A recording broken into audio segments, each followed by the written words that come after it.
Jian is going to be the first limited 5-star who will show up on launch, so Yinlin enjoyers will have to wait until Jian is gone sadly. Now here are a few odd things I found out about Jian. He's a limited 5-star DPS, but he doesn't seem to cross Calcaro, who is a standard 5-star in terms of DPS. And Danjin, being a 4-star DPS, outdamages both of them with just some constellations. So the multipliers are definitely not working in the favor of Jian here. Although the difference isn't huge in terms of damage, but it is something to keep in mind. Also, I think this will be fixed on launch. They will change these multipliers, otherwise let's be real, how will they sell limited banner characters if they perform worse than 4 stars? Now let's go over Jian's kit.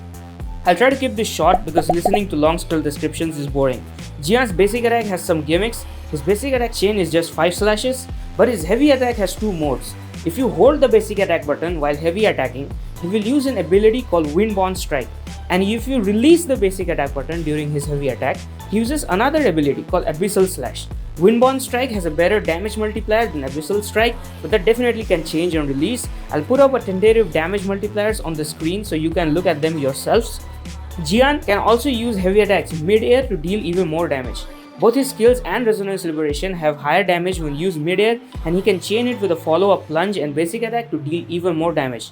Jian's resonance skill is called Wind Queller, and it's a simple straightforward dash that can be cast mid-air and deals arrow damage. It's very similar to Xiao's dash from Genshin, and again like Xiao, you can use it to move around the map as well.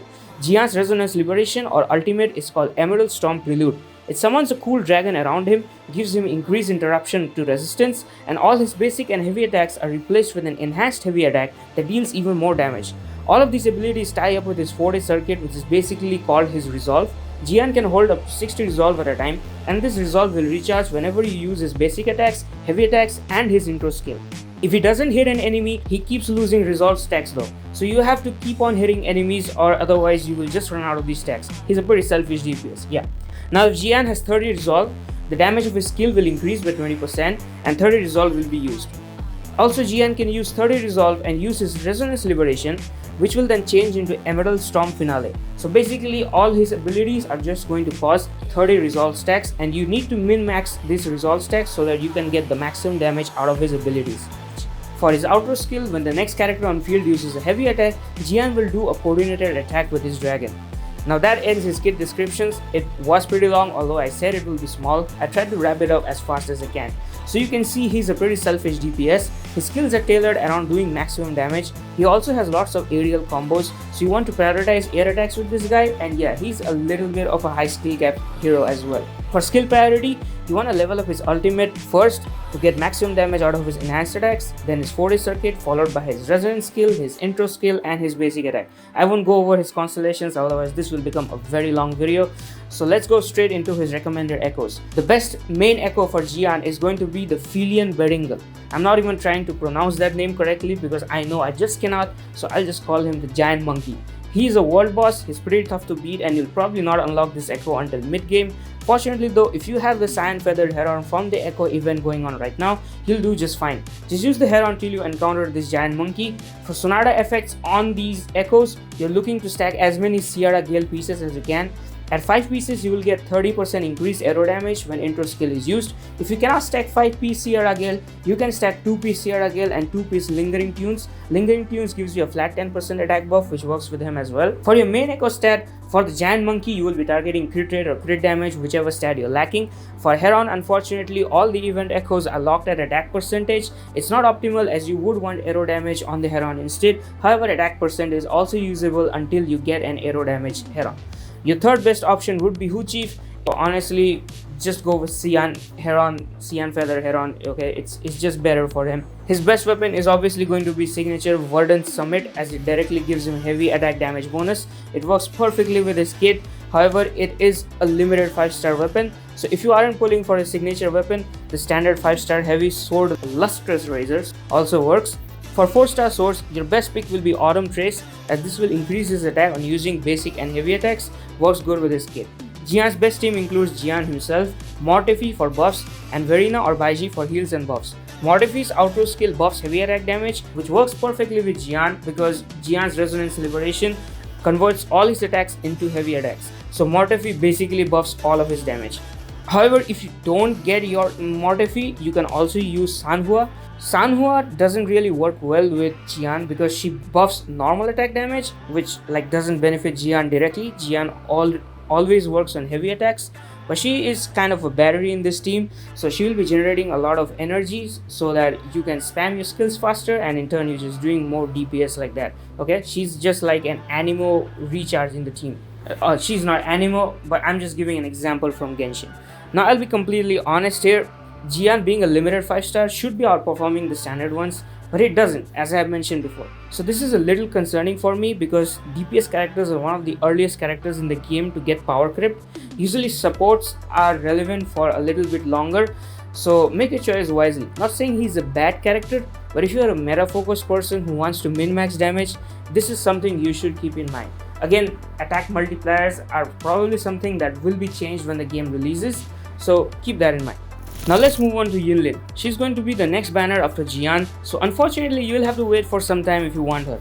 She's also a sub DPS, so to make her shine you really will need Calcaro as a main lightning DPS because her kit revolves around buffing lightning damage. Her kit is pretty simple compared to Jian's kit. Her basic attacks are just basic attacks. She tosses her puppet around, deals lightning damage. Her Fortis circuit is important, so we will need to understand this before we move on to her skills.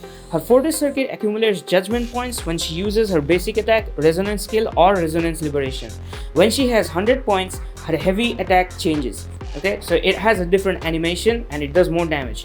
Now her resonance liberation, intro skill and normal attacks apply a mark on the enemy called Sinner's Mark.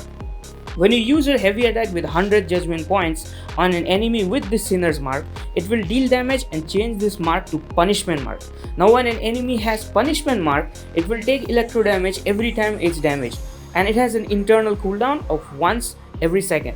Now her skill works with her Sinner's Mark. When you use her skill, Yunlin changes her attack pattern and enters execution mode. Her basic attacks will be changed and now they will trigger additional damage called Electromagnetic Blast on every enemy that is marked with the Sinner's Mark.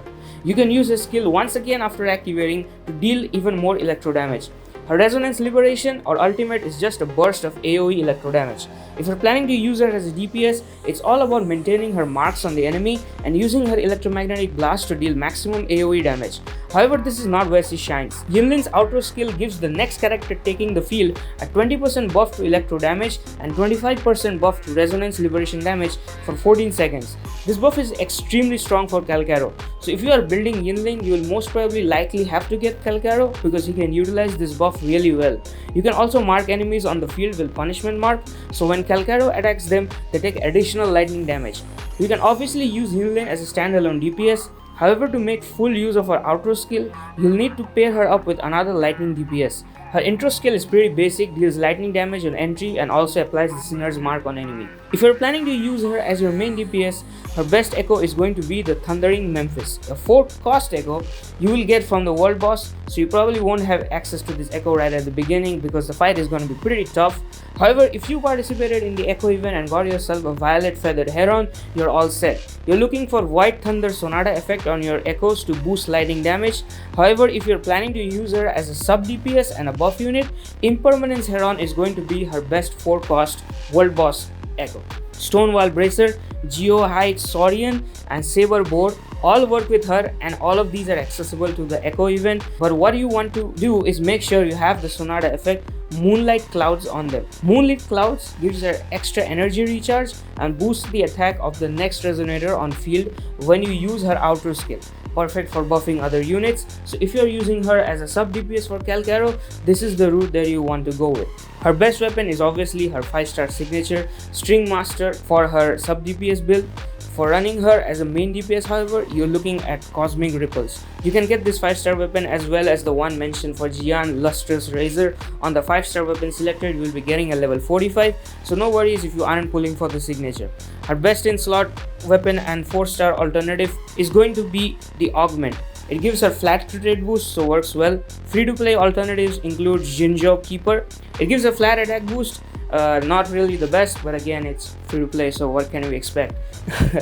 For her best team comps, as mentioned before, Calcaro is going to be your best buddy, and 3rd slot is going to be healer, Varina or Baiji depending on whoever you have. You can use Yanwu instead of Calcaro, but he's also a lightning support who works best off field, so Calcaro is basically your only choice here. Her dependence to Calcaro kinda makes her hard to recommend if you don't like Calcaro's playstyle. Now maybe they'll release more characters in the future who can use this buff from Yunlin, but as of now we only have Calcaro. If you don't like him and you don't want to use Calcaro, then unfortunately you have little benefits for pulling Yunlin. So that wraps up basically everything you need to know about these two characters. Before you start pulling, if you're looking for a heavy attack melee DPS, you want to pick Jian and prepare accordingly. And if you're interested in Calcaro and want to get the best support in game for him, you obviously have to go for Yunlin. I hope this video makes it easier for you to choose which 5-star you want to pick when the game comes out. Also, Yunlin comes after Jian, so there's a little bit of waiting involved. If you cannot wait and if you're impatient, then I guess Jian is your pick. Also, make sure to invest in appropriate characters and weapons that I mentioned before, so you have a smooth sailing in this game. Resources are scarce, especially early on, so you need to be careful on which units you invest your resources in.